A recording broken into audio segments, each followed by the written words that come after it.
you're a member of the media dialing in, please press star 1 to join the queue. We also have members of the media joining us on site today. I ask that you please head to the mic stand to ask your question. With that, we will open it up to our first question in the room.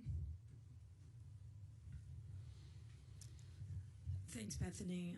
Thanks for the amazing briefings today. It was very interesting. I have a few questions about, well, everything, but I'll start with the SR-1 mission. Can you just describe a little bit about how you would select a launch vehicle for that, if there's going to be some special requirements since it will be carrying a nuclear payload, and what sort of DOE, EPA, other agencies might need to be involved in getting a mission like that off the ground? Thanks. Sure, yeah. So to launch a nuclear system, we have to go through the INSERB, the Interagency Nuclear Safety Review Board, and there's 7 agencies, all, they don't approve it, but they look at the safety record of your spacecraft, and in that, it also includes an assessment of the vehicle. And so we'll look what vehicles are out there that can launch us, that also would have a reliable record of launching safely to space. And that's something we do all the time in science. We're launching Dragonfly with a nuclear payload, Rosalind Franklin with a nuclear payload, so it's something we do all the time. Are there any vehicles in particular that are already eligible for that? Is it a special certification for that? So I think internal to NASA, what we look at is what's in the Launch Services Program portfolio for that capability. Thanks. Hey, good afternoon. Mike Maidenberg, Wall Street Journal. Maybe for the administrator, are you going to need to cut any programs, existing programs, to find resources to pay for some of the new initiatives that you talked through today? For example, just the moon base, kind of rough math, $3 billion a year, $20 billion over 7 years. Gateway goes away. That's about $1 billion a year. It seems like there's a gap there. So cuts on the table? Do you have to find new budgetary resources or other funds to pay for some of these ambitions? Thanks. So that's a question you receive quite a bit, and I continuously refer back to that NASA does not have a top-line problem. This is just where we choose to concentrate our resources. So if you take a look at 26 appropriations, almost $25 billion, you got a $10 billion plus up from the one big beautiful bill, of which a very decent portion of that was gateways. And we refer to repurposing, pausing and repurposing resources from a orbital outpost to the surface. You're drawing on a lot of resources that we have available. We talk about concentrating resources on the needle movers. When you think about it, we have a science technology mission directorate that's working on a lot of next generation capabilities for expanding humanity's reach in the solar system. We're going to concentrate those tech developments on the moon. Our science mission directorate does CLPS missions. That's going to be concentrated on the moon. So you're basically looking across the various mission directorates and making sure that if you have a component that and resources that they contribute towards one of the major objectives in the president's national space policy, like the moon base. And again, I would also point to, CLPS were being served incredibly well here on a program that was designed from the start to provide, very affordable missions to the lunar surface. Now, if they were reasonably affordable when they were, relatively bespoke and infrequent, again, at 3 or 4 missions a year, we fully anticipate those costs down when there's multiple providers that are able to compete for these opportunities, and you're signaling demand for like upwards of 10 a year. So again, $25 billion a year plus a $10 billion plus up. A lot of things we're talking about are still in the 10% or so of our budget, on a multi-year period. So you won't need to cut programs, or you feel like, given those resources? No, I'd say what we're doing again is we're just focusing on the main needle-moving objectives in line with the president's national space policy. So we said we were pausing and shifting our focus on Gateway. So Gateway isn't canceled, but we get a lot of hardware that we've already invested in this case. Sometimes you have launches you've already paid for. You've got programs like Viper, for example, a program that was like almost entirely paid for that's now going to serve the purpose of the moon base. So Today was not a conversation about cancellations. It's about just focusing resources on the main objectives. Thanks. And we'll take one more question in the room from you, Audrey, and then we'll hop online. Hi, Audrey Decker with Politico. Thanks so much for doing this. Question for the administrator, another budget question. I know you can't get ahead of the 27 budget rollout that, could be next week, but I was just wondering if you could, in broad strokes, maybe say how much of this plan you were able to incorporate into the 27 budget in terms of what we'll see there? Yeah, I would just say that every one of the one, I come back to again, we don't have a top line problem. This is about allocation of our resources in line with the president's objective, and then doing it as efficiently as you possibly can. For example, our nuclear program, SR1, is not about going and lobbying for billions of dollars to undertake a brand new mission. Honestly, we have to earn the right to be able to do that after $20 billion worth of failed programs over time. This is why we're taking hardware that we already have, a reactor that's mostly built that we already have, fuel that's mostly paid for over time, leveraging the expertise from Glenn and Marshall that work on this kind of hardware all the time to build things alongside industry like power conversion and radiators so that we can bring this thing together as, admittedly, as I described it, the 70% solution.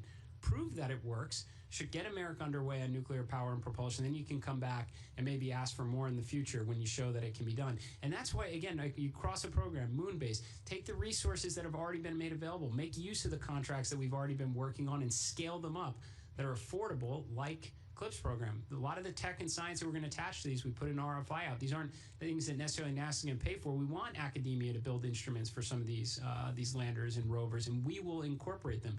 Make use of the comms that we already have and some of the ability to control these missions. So we are trying to be extremely efficient in our approach, show that can be done, deliver some wins here, and certainly earn the right and the confidence from our various stakeholders to make further investments in the future. And then a quick one on CLD, if I may. What was announced today was a pretty seismic shift from even just what the agency was said, last year. So I guess maybe could you provide some more detail about when NASA kind of realized that path wasn't a viable path forward in terms of seeing that there wouldn't really be a commercial market there, and just kind of, I guess, the backstory behind that decision that you all made today. Okay, go ahead. We're constantly evaluating commercial opportunities, access, and what we're seeing on board space station. And we've certainly grown the portfolio of what we do, and so it's something we've looked at for quite a while. I will say that we had hoped by this point in time that we were in a much better position with the market.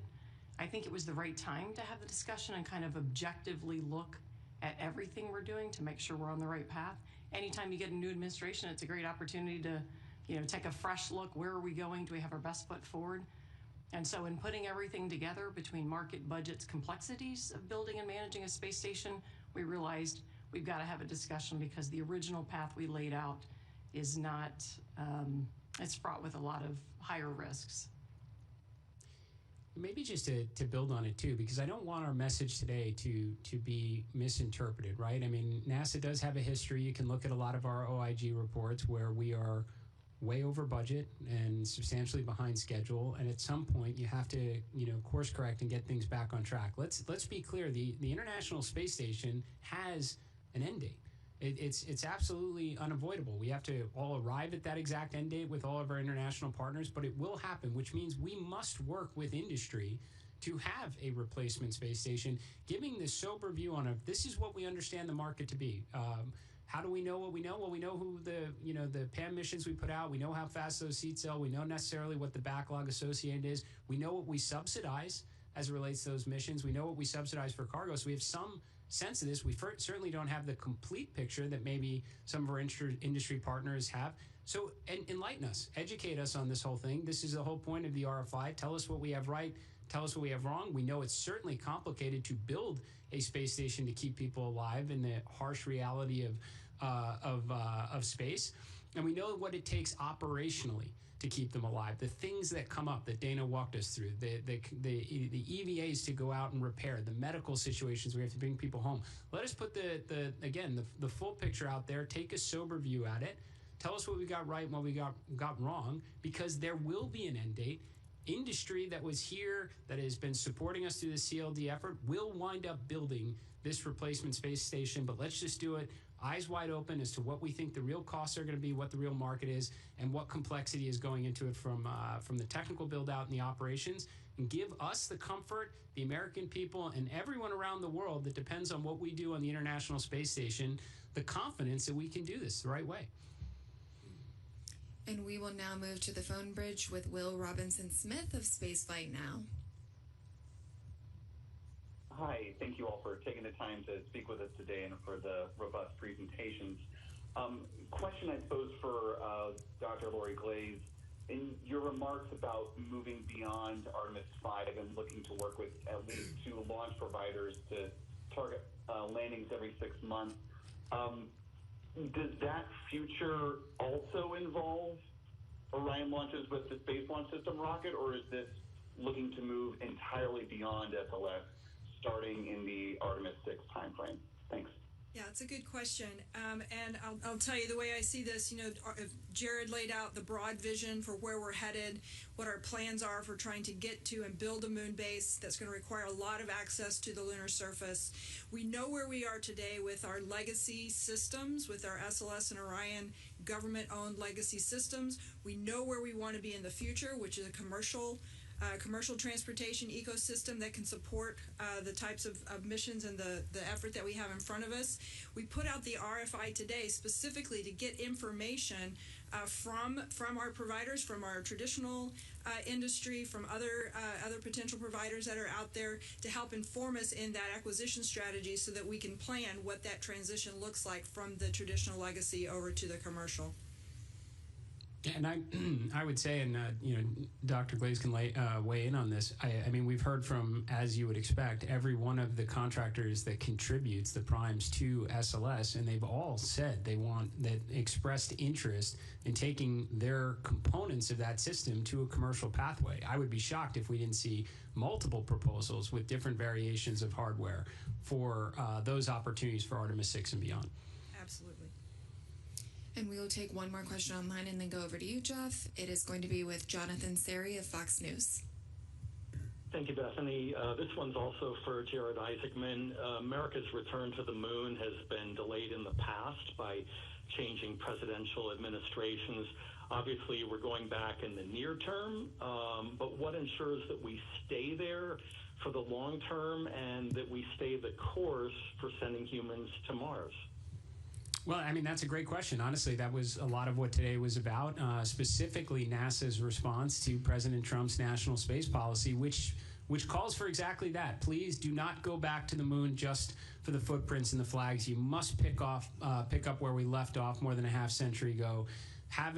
Build the moon base, create an enduring presence, and if you're going to build a moon base and have an enduring presence, then you better undertake missions with great frequency. And if you're going to take great missions with great frequency, they have to be affordable. That's what we laid out today. What's within our current plan that we can optimize to get to higher launch cadence, and what does the future look like many years down the road after we've already gotten back to undertake missions again with frequency, and then when they're there, talk to us about the base. We're going to take it in phases, and every one of these is designed to make a lot of use of the resources, the contract vehicles we've already had, so that the time, money that's gone into it through those various administrations serve the bigger purpose. Why we're leveraging CLIPS, why we're leveraging hardware from our various nuclear programs, which goes to your next point of where do you go after the moon? Well, the moon is certainly going to be our technology proving ground. We have our various phased approaches, power, surface mobility and such, but what we want to get to is in situ resource manufacturing, so you can take the ingredients from today's ignition event, which is nuclear power and propulsion, and the experience we get on the moon with in situ resource manufacturing. That's going to be key components to sending Americans to Mars someday, and then being able to bring them back home so they can tell us about it. We'll head over to you, Jeff. Good afternoon, Jeff Faust of Space News. Question for the administrator. What discussions have you had with members of Congress about the proposals you've laid out today in terms of securing support for reallocating funding or any language you would need in the NASA authorization bill to carry out these programs? I mean, we've had extensive conversations. I think We try and at least have a no surprises policy. So having conversations with congressional leadership, having conversations with the White House, with major industry players that are contributing into these efforts. We had to have those conversations well in advance of actually the February announcement on standardizing SLS, increasing launch cadence. And I think you saw a lot of members of Congress come out in support of that. Senator Cruz and the work he's done already on the Senate reauthorization bill, I think you'd find is very much in line with what we share today. I noticed he sent out an ex post of support on this. So I think everybody understands what's at stake right now. And, meeting the moment. When I say that, success and failure comes down to months, we mean it. And I think it's hard to look at the approach that we've had up till now on some of these things and say it was perfect, just let it be. I mean, Artemis 2 had to go back into the VAB to relearn some lessons that we should have captured coming off of Artemis 1. You've got a lot of OIG reports that are problematic. This is not limited to any one component, any one mission directorate, right? We got a science mission we had to, the previous administration canceled. Again, I think we spent $250 million last year just keeping it canceled. We have a rival that's going to go and try and procure samples and bring them back in 2028. Like, that's not a good place to be. So I think all the stakeholders have come to a realization too that we have to do some things differently. I think you're seeing it in some of the public support. You're seeing it in the new authorization bill, and this is what it takes if we're going to get the job done, to go to the moon, do so before our rivals, build the base, and do the other things. Good to go, Joey. Thanks. Thanks, guys, for doing this. Question for Jared and anyone else who wants to reply. I was wondering if you've gotten any initial reactions from the international partners who were working on Gateway. How do they feel about this, and what kind of role do you see them playing in the moon-based plans? And I'm also curious how this kind of plan, all these plans came together. Was there any kind of constructive disagreement within your colleagues as you figured out how to implement President Trump's national space policy? So I guess we'll start with the international partners component. Similar to the no surprise policy, I've had conversations with all my counterparts at the various space agencies that contribute to the International Space Station, as well as our lunar efforts. I think everybody is pretty excited to support, operations on the surface. I can't imagine anyone would rather their astronauts be above the moon looking down where all the action is, as opposed to being on the surface itself. I think we're fortunate the timing here. First, we're going to all collectively salvage a lot from the efforts in Gateway. There is communication hardware, there's avionics, things we can put down on the surface or support, other programs. But we were hardly past the point of no return. I mean, the only two modules outside of PP that were really cut all had significant technical issues. So by the time that Gateway, had we continued that course and been up there, we'd have been looking down on our rival and all the fun they were having on the surface for years. So I think it was kind of easy to get to get everyone aligned on that. And we're excited to see the ESA astronauts, JAXA astronauts, UAE, other partners, standing alongside us when we're on the lunar surface. And in terms of achieving the national space policy, we had a number of Tiger teams, a lot of internal discussions. An event like today, was certainly months in the making. And these contributions, even beyond NASA, OSTP and others, all had opportunities to weigh in and provided fantastic guidance and support along the way. Thanks. And we'll move online for a couple of questions. We will start with Andrea Leinfelder of the Houston Chronicle. Hi, my question is also about Gateway. The One Big Beautiful Bill provided funding and said Gateway should be developed. So I'm just curious, can NASA pause Gateway without permission from Congress, or do you need the NASA Authorization Act to really make that possible? Also, by pivoting Gateway to the moon base, how big of a role will the Johnson Space Center play in developing a lunar outpost? Thanks. I'm happy to say it. So we have not canceled Gateway at all. So there were resources that were made available to Gateway under the One Big Beautiful Bill. We paused and are repurposing a lot of our resources towards the surface. I think we all recognize that is a national imperative, aside from the fact that it's actually in the national space policy. Now, in terms of the role that Johnson Space Center is going to play, well, an enormous role. I mean, you've got the entire moon base. I mean, this is the operational excellence for human spaceflight, not just training our astronauts, but helping control them when they're in low Earth orbit. I fully anticipate that to be applicable on the surface where we all want to be. So I put it in my workforce letter, which we did put online earlier. Then we talk about pause and pivoting. That includes the workforce as well as the resources towards the primary priority here, which is building the moon base. And we'll go to Marcia Smith with Space Policy Online. Thanks so much. I think my question is probably to Lori. I'm curious about the new allowable orbits. You said that the HLS partners didn't really want to use NRHO and that you were opening up that aperture for what kind of orbits they could use, and that some of this could provide maybe better landing opportunities and better abort capabilities. So could you just expand on that? And is it possible that maybe the earliest landing missions wouldn't actually go to the South Pole, they'd go to somewhere else? Yeah, it's a good question. The NRHO orbit does have pretty high demands on the HLS system for being able to have access to the surface. Some of the other limitations I mentioned. If you needed an abort on one of these early missions, in particular the first landed mission, it could be up to a week before you could get back up to rendezvous with the Orion. So it has been suggested that we consider some different orbits, perhaps some lower lunar orbits, and the intent is still to go to the South Pole. I think both of our providers have indicated that they still have a desire to do that and to meet that requirement in building their landing systems. They want to make sure that what they're building is going to feed forward to the systems that we need in the future. So that's, as far as I know, that's still on the table, but they are looking at some different orbits to have better access to that South Polar region. Give them a little bit more flexibility. Take it away, Ken. Hi, Ken Chan, New York Times. Returning to the commercial LEO destinations alternative, I guess first for Jared. This sounds like a vote of no confidence in the business plans of the various companies who envision these free-flying stations, but it also sounds like you're open to being convinced otherwise. And then for Dana, a couple of detailed questions. When were you thinking that this core module would be launched? And whatever that answer is, it doesn't seem like there's enough time to design and build that. So is this really, are you just envisioning the Axiom Space module that's scheduled to go up and sort of rebadging that as a NASA module? Well, I mean, to hit the first part, this is look, we are sharing what we know with all the experience we have operating the International Space Station alongside all of the commercial cargo payloads and the crew operations through the various PAM missions, and we are saying we want to get this right.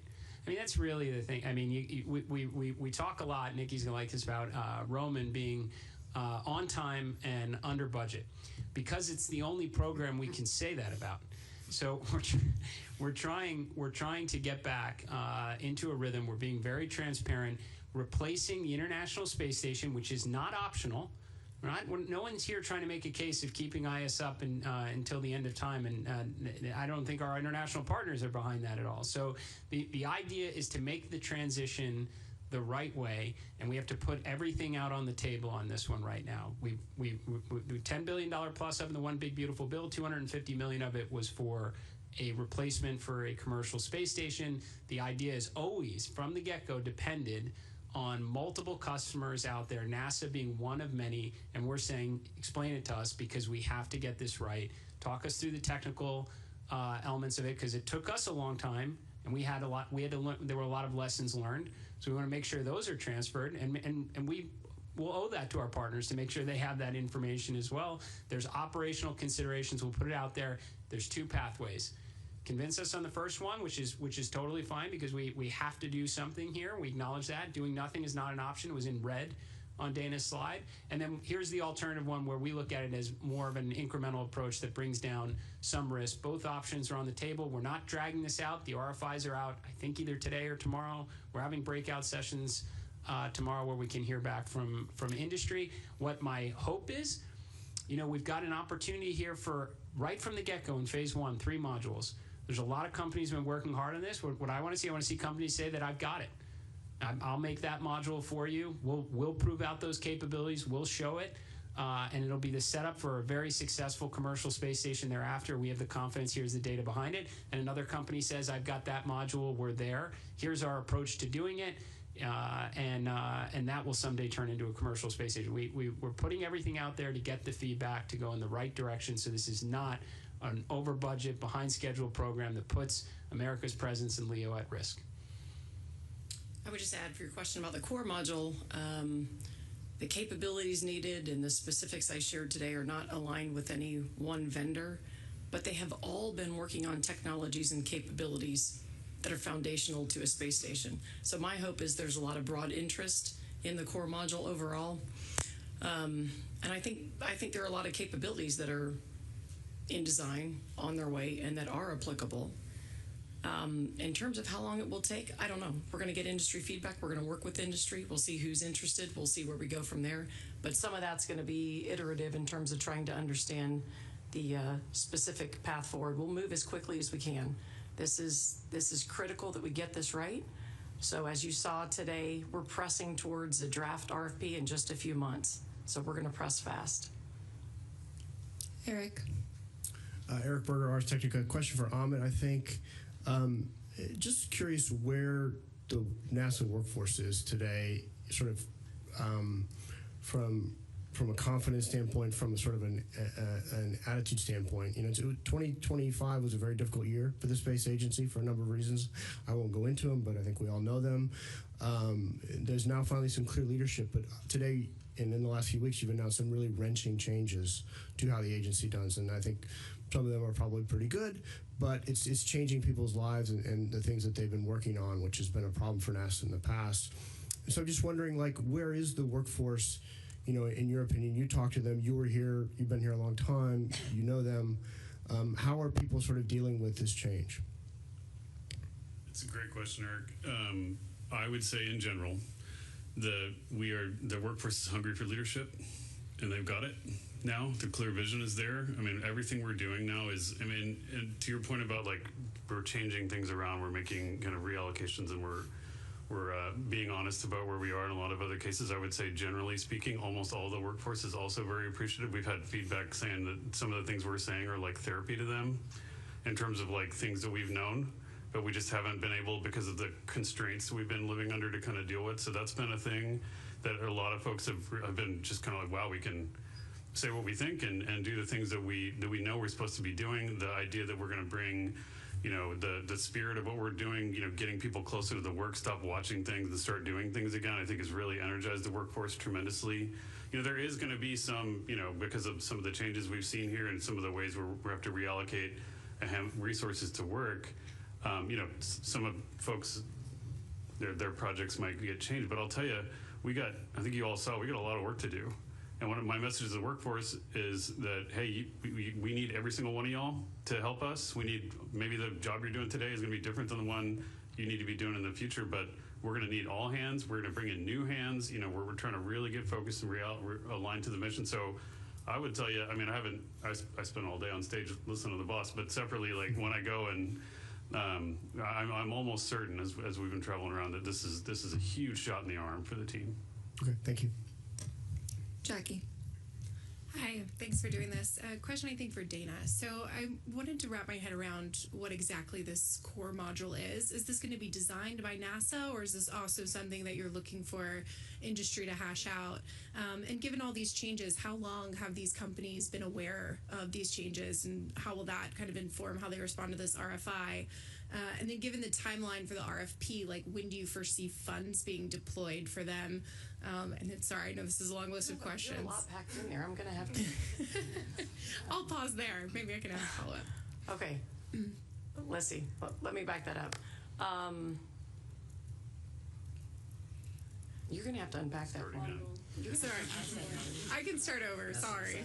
Oh, no. We're going to procure the core module. We need industry to go build the core module. Of course, we will have the fundamental high-level specifications and requirements for what it needs to do to both be compatible with ISS and to support the additional expansion with the commercial modules.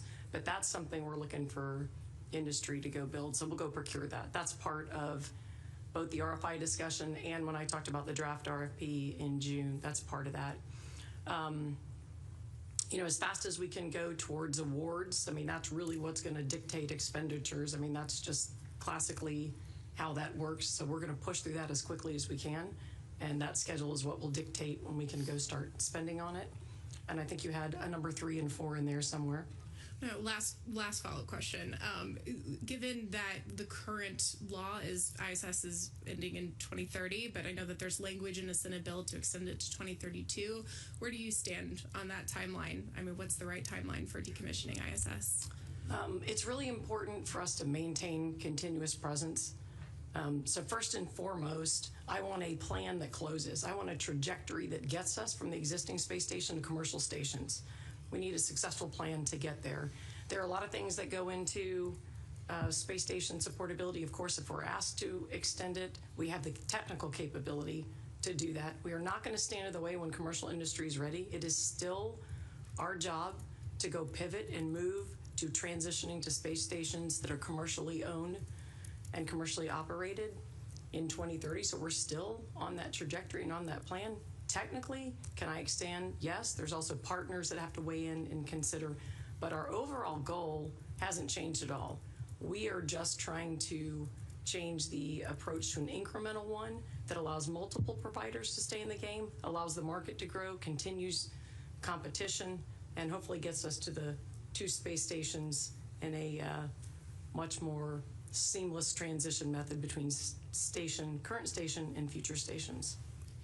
And maybe just to weigh in a little bit in terms of like the timeline, the opportunity to discuss, with industry and partners, everything really we discussed today was in response to, President Trump's executive order on American space superiority. So this is our national space policy. If you really look at it, timeframes for when we have to respond, that's really the triggering process. If we all need to sit down, okay, it's very specific in here, transitioning to a space station by a certain timeline. It's very specific, returning to the moon, building a moon base, and it forces you as a team to kind of look at the current approach and reevaluate, is this what's in line with the president's space policy? Now, Carlos, our lunar viceroy earlier, it was a joke, mentioned before, hey, initially we were thinking one incredible lunar terrain vehicle. But then what changed? A national space policy comes out and it says you need a moon base. Well, it's like if we're gonna build a moon base, we're gonna need more than one rover. We're gonna need mobility for astronauts and autonomous ones. We're gonna have to demonstrate logistics. We're gonna probably want it to be able to do science. We're gonna need lots of rovers.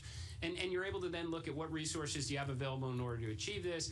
And we had a plan where we had an orbiting moon base, and now we can repurpose a lot of that towards a surface moon base. We do the same thing in commercial stations. It forces an evaluation to look at it.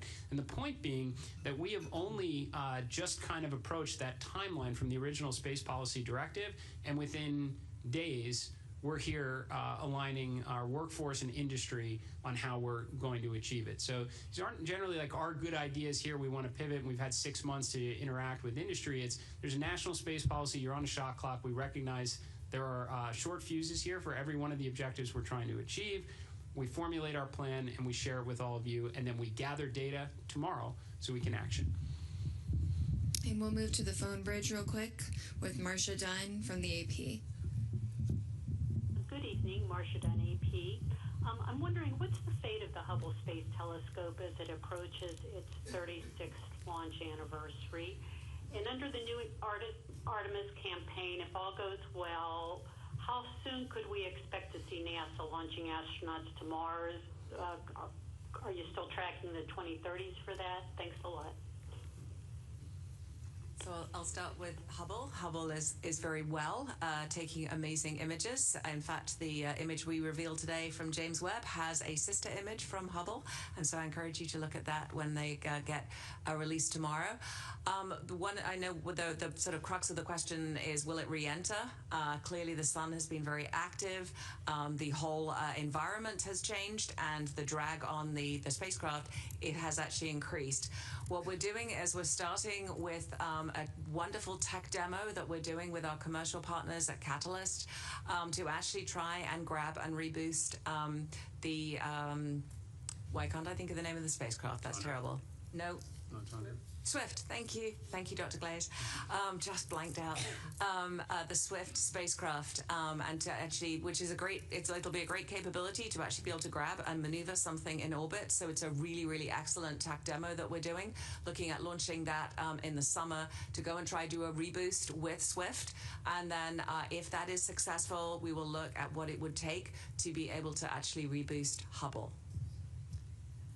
And I'll take the second half of that question, and then Jared can probably expound on it. But we're here today really talking about the focus on the lunar surface. As you heard, we have a mandate.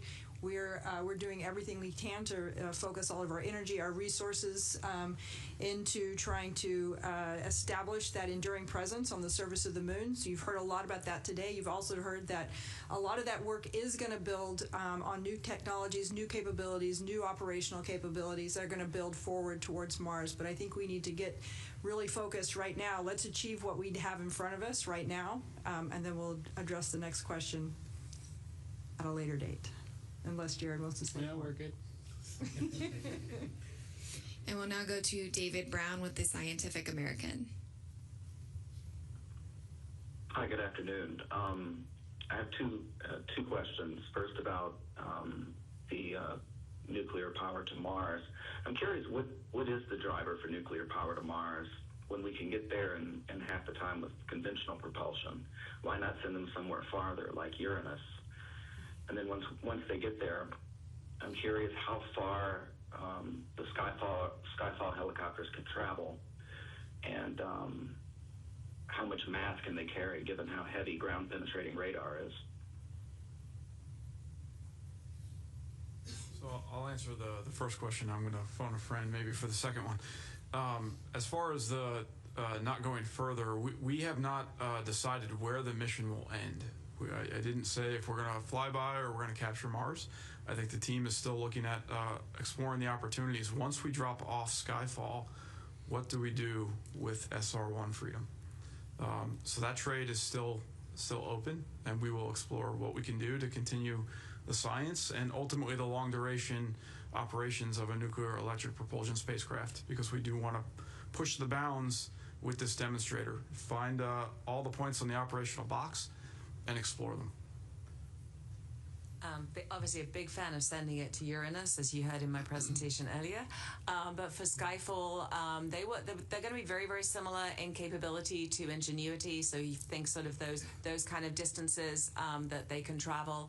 They will have some capability. They will have cameras on them to be able to take images, but they're not going to be full up heavy science. But they're going to be very, very similar to Ingenuity. And we will head back to the room. Thank you very much. Tarek Malik with Space.com. And I think my question is for Steve about SR1. 2028 doesn't seem like it's very far away. It doesn't seem like it's far away for much of what we've heard today. But for standing up like a nuclear-propelled spacecraft, something that has never really been done before, I'm curious what gives you the confidence that you have all of the pieces now. How ready is the technology to connect a reactor to the PPE that you've got that you're going to be using? What kind of tests do you need to do either on Earth or in space, and what showstoppers do you see that you'd have to overcome? Thanks. Sure. Yeah, so I think the big advantage here is the power and propulsion element, right? I mean, that is a large portion of the vehicle that we don't necessarily have to worry about anymore. As far as the nuclear reactor technology, NASA's been studying this for a very long time, along with the Department of War. And so technology is available. I spoke to the radiators. I think NASA has studied them. There are flight-like radiators that we have tested. Microreactors are picking up within the Department of Energy. So there's industry looking at these smaller technologies. Department of War has run in partnership with NASA some space flight reactor concepts. And some of that has led to engineering development ground hardware. And so there is knowledge in industry, in the government, from both a design perspective as well as engineering level hardware available. And so to me, it is a maturing of that technology that currently exists and then an integration into a vehicle. And like I said, the PPE gives us just a tremendous leg up in really being able to focus on the reactor and the integration of that into a known spacecraft bus. Manuel. Thank you. Manuel Masanti with Exploración Espacial. Thank you, Administrator, and the rest of the panel. So much information. Two questions for Carlos. At some point in your presentation, you mentioned that we need to increment the bandwidth with the moon and take it to 500 megabits per second. Is this starts now in phase 1, or is something that you need to do it in phase 2 when we have capability on the surface? And can you explain what is LunarNet? And then my second question is, do you believe that pivoting from lunar orbit to the surface, this will incentivize even more the participants of the Artemis Accords, that now they see that they can reach the surface? Countries in Latin America, for example, Argentina, Mexico, or even Spain, that now they can provide instruments or science to the lunar surface? Absolutely. So we're going to start building the infrastructure with respect to communications and observation in phase 1. So we had already started planning the first constellation, so that's in progress, and we're going to seek a second constellation. So the increase in bandwidth to assets on the surface of the moon, eventually around the moon, is going to start in phase 1. The LunarNet, I won't go into a lot of details because still something that we're thinking about, but it's basically standards that we can test, because eventually we'll have tons of assets on the surface. We want to standardize how things communicate with each other and with the constellations and back to Earth. So we're going to start testing what are the things that should be part of a standard protocol. And with your point about the amount of payload capacity on the surface of the moon, absolutely. Up to now, we've been doing a lot of big things. Spacecraft that are going to take humans back to the moon, the rocket, some payloads associated with that, but not a huge amount of payload capacity. Now we can have university students that are in college or in high school today that can think of something that is useful for what an eventual moon base be and have their payload on the surface of the moon. And that expands to bigger things. Maybe somebody is not ready to give us a habitat, but what about some technology for power distribution or dust prevention or the stuff that connects things together when we're on the surface? So all of those things, we're open for business to hear your ideas, and hopefully we have a lander for you to take it to the surface of the moon. Paul Brinkman with Aerospace America magazine.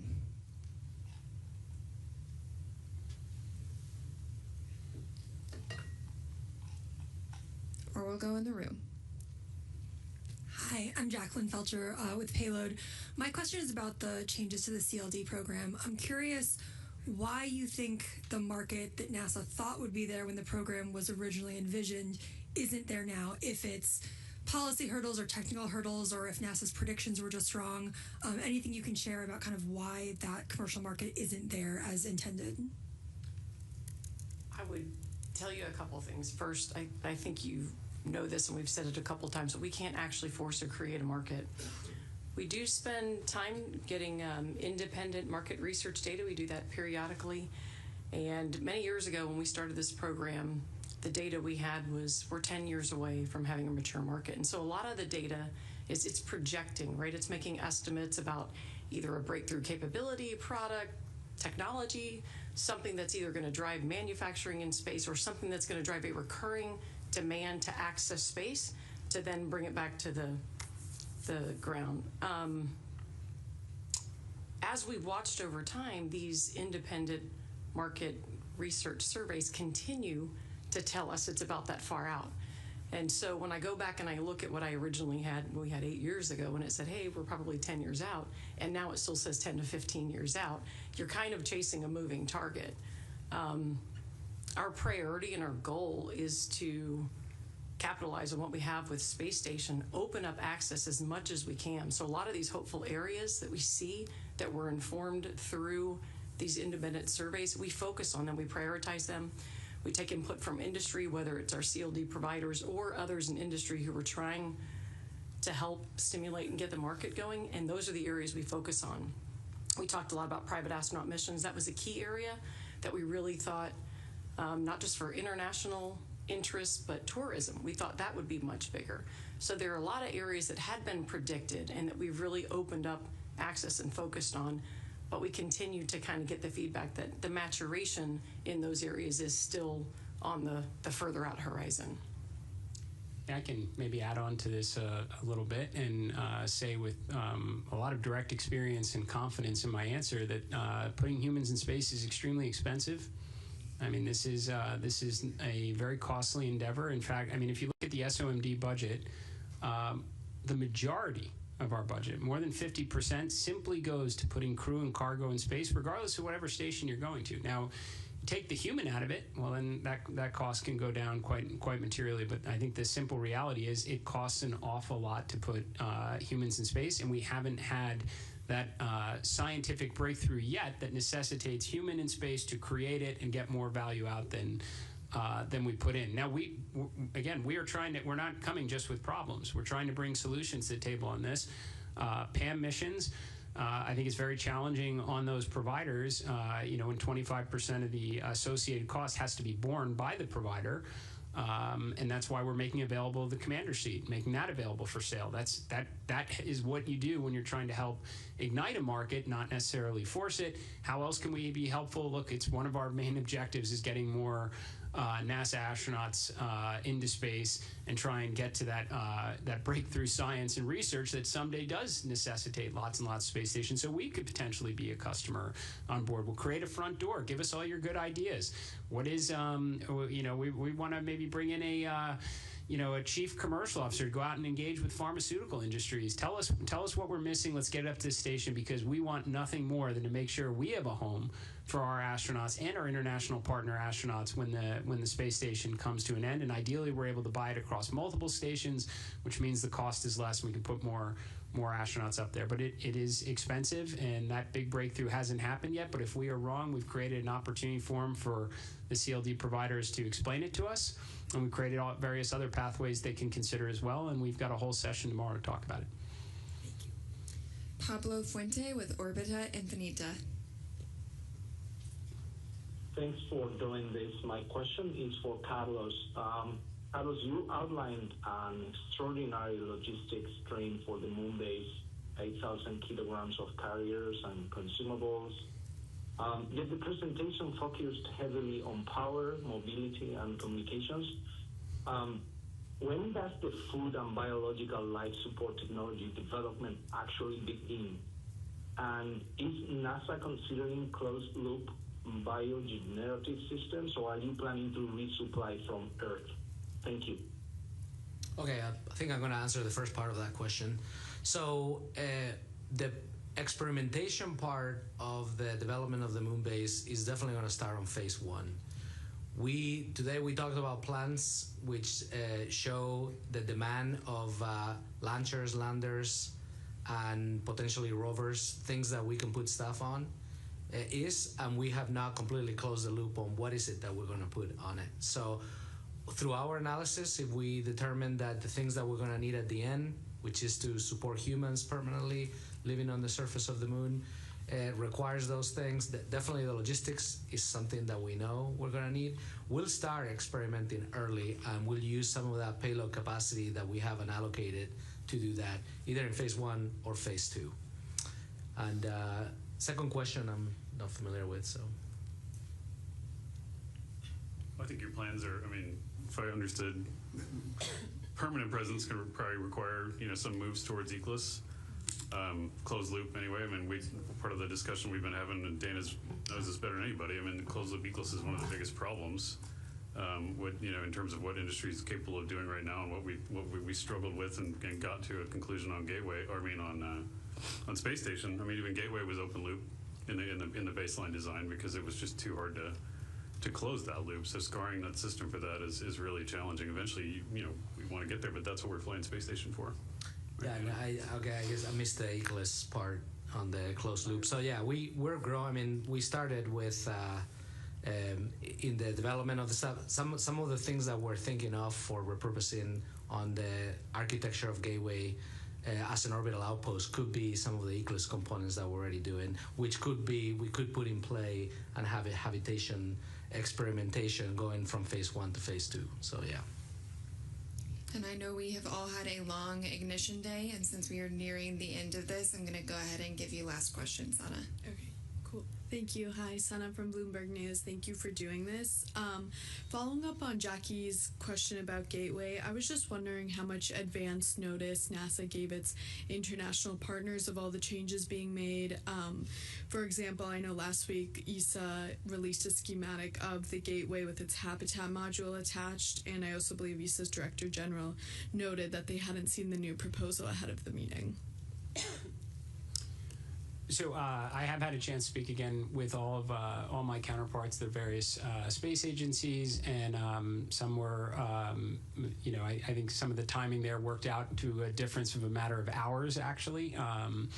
But we've been having conversations since I've been confirmed in this position and discussing our thoughts, and I think those conversations got extremely focused after the President's National Space Policy came out, that we have not crossed the point of no return with an orbital outpost here.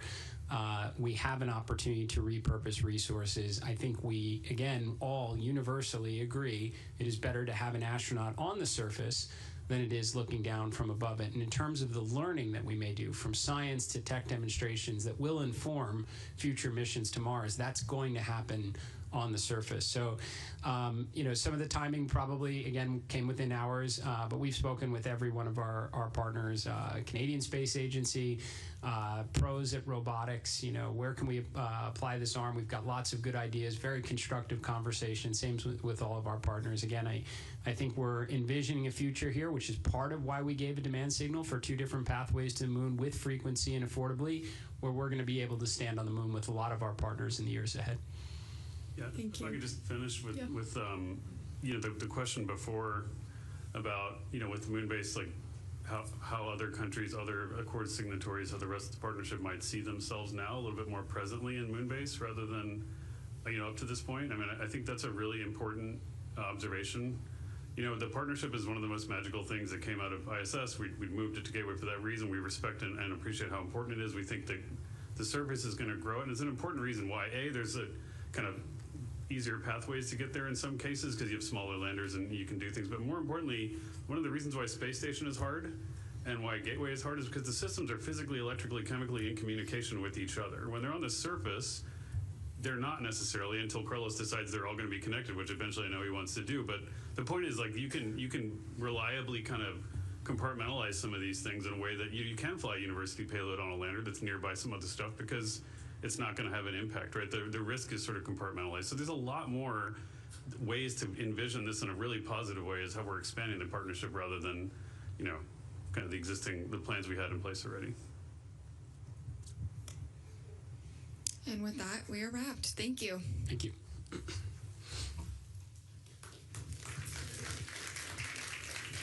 Thank you for your participation. Participants should be disconnected at this time.